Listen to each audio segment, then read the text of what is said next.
On to a different price story here. Your grocery store bill. It could be a little bit higher because of Trump's tariffs, where a long list of products could suddenly become much pricier.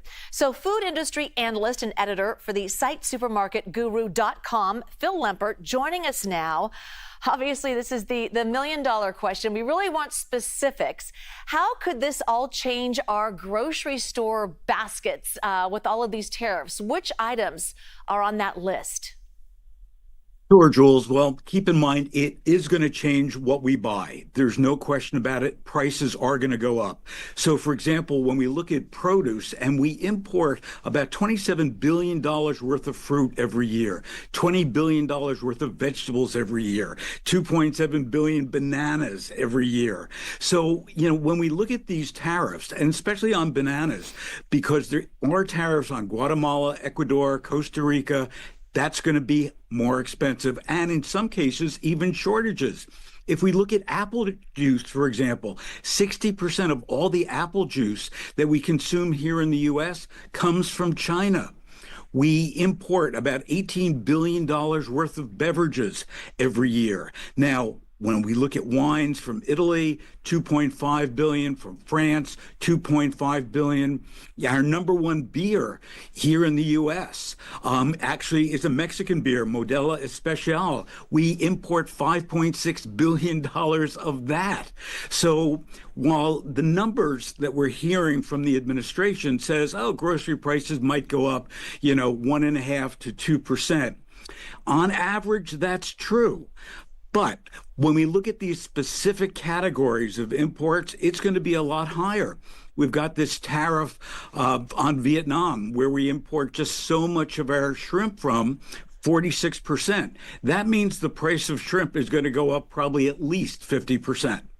So I'm hearing produce, seafood, coffee, everything that we're showing on the screen right there. Now, President Trump has told American farmers to ramp up its production in response to the tariffs. So what do you say to that? Can we grow everything? No, absolutely not. The people who are doing this tariff know nothing about the food industry. The food industry is global. And in fact, we used to grow a lot of our foods here. Keep in mind that about 99% of all the foods in the supermarket started in the ground.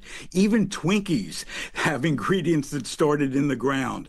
So we've got to realize that because of climate change, we can't grow everything, whether it's in California, whether it's in Florida. I mean, we grow soybeans, wheat, and corn really well. But the other products that we want, not so much.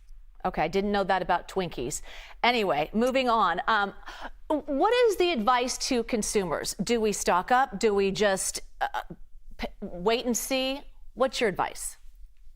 I think we do stock up, but it depends on what the products are. So, for example, you don't want to stock up on produce because it has a short shelf life. But canned beer, for example, you could stock up on. Tequila from Mexico, you can stock up on. Some of the wines. In fact, I was looking at some reports this morning that said wines could go up easily from the EU about 30%, because keep in mind, it's not just the tariff, but what happens is the tariff gets passed on from the exporter to the distributor to the retailer. So everybody adds a little bit more to it. So when we hear this 10%, that could easily translate to 15 or 20%.